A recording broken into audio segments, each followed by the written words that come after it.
గురించి ఇక్కడున్న పెద్దలు వారి గురించి పూర్తిగా మీకున్నటువంటి ఎటువంటి సందేహం లేదనేది మీ యొక్క ప్రశ్నలకు సమాధానం చెప్పడానికి సంసిద్ధంగా ఉన్నారు.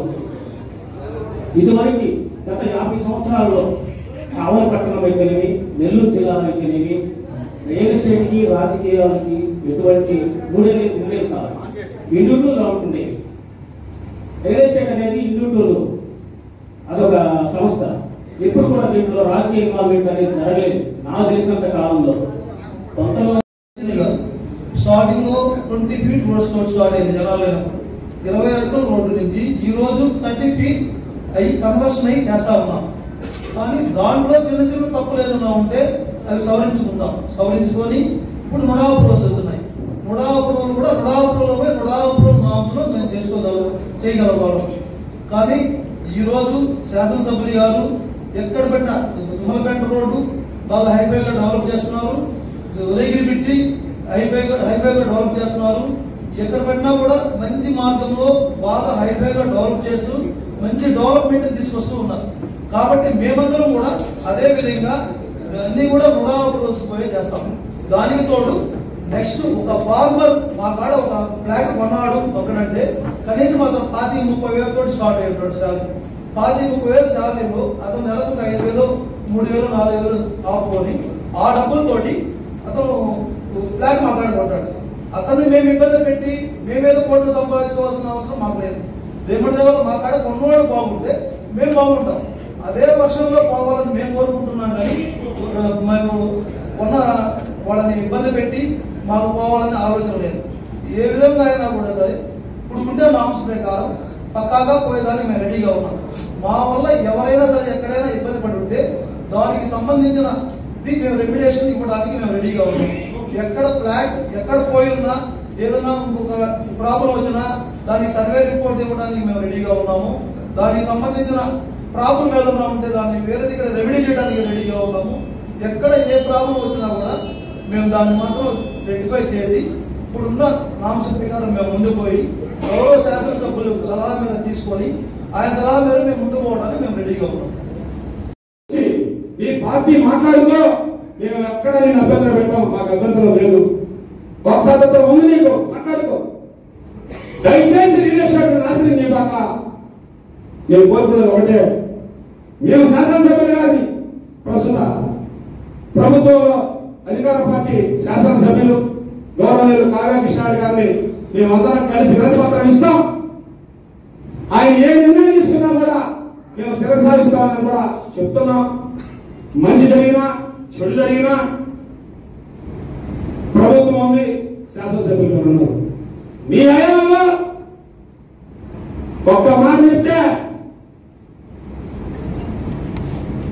గ్రామాల మీద రాష్ట్రం మొత్తం స్క్వాడ్లు వస్తే మేము కట్టిన డబ్బులు కాకుండా 16 లక్షలు మా కంపెనీ సంబంధించిన నీళ్లు కట్టింది, మిగతా డబ్బులు మీద ఫైల్ పెడితే పట్టించుకోవద్దు అని చెప్పి పక్కన పెట్టినవు. టెంపరీగా 2,000, 3,000 కలెక్షన్ చేసుకున్న వ్యక్తి నువ్వు. ఈరోజు ఆ శిక్షణ అనుభవిస్తున్నావు. ఇలా చెప్పుకుంటూ పోతే రోజులు చాలవు. రాజకీయ వేదిక త్వరలో వస్తుంది, మాట్లాడతాను కూడా నేను. దీని మీద కౌంటర్ పెడతానో నువ్వు బెదిరిస్తానో భయపడిపోతానో పారిపోయే రకం కాదు. ఎంత దూరమే వస్తుంది ఈ విషయంలో మాత్రం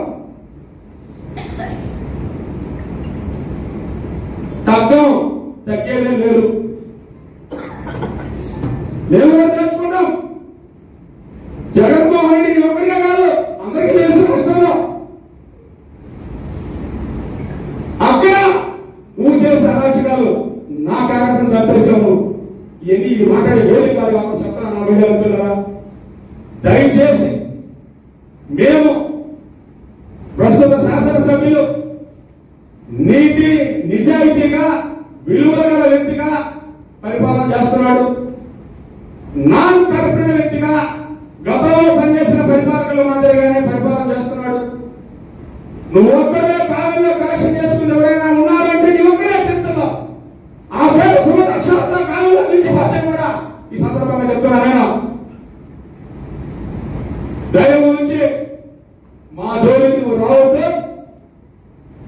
ఈ మీడియా మిత్రుల ద్వారా కూడా కోరుకుంటున్నాం. మా బాధలేందో మా కష్టాలేందో మేము పడతాం. మేము సస్తామా బతకదామా లేదా ఏం చేసుకుంటామనేది మా వ్యక్తిగత నిర్ణయం అని ఈ సభాముఖంగా తెలియజేసుకుంటూ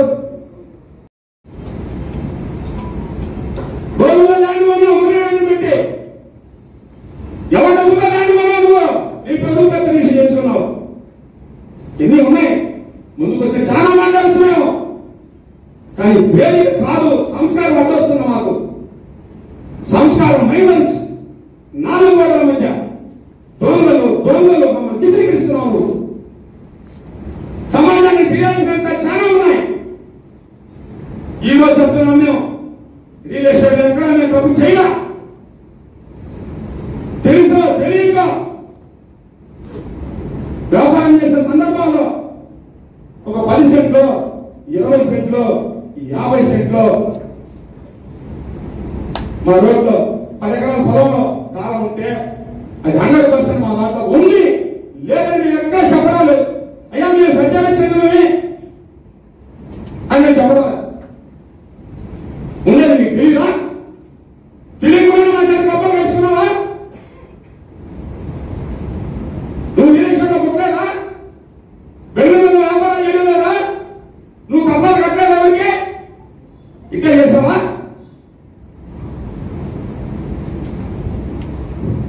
మేము కోరుకుంది ఏంటి? సహృదయంతో ఎమ్మెల్యే గారిని కలిసి పార్టీలకు అతీతంగా పోదాం, రిక్వెస్ట్ చేసుకున్నాం, మాట్లాడదాం. ఎమ్మెల్యే గారి సహాయం రాష్ట్ర ప్రభుత్వం రియల్ ఎస్టేట్ ఓనర్లకి మంచి మున్సిపల్ శాఖ మంత్రి గౌరవ నారాయణ గారు ప్రభుత్వం ప్రోత్సాహంతో మంచి జీవో తీసుకొచ్చారు. 37 రోజులు జీవో తీసుకొచ్చారు ఈరోజు.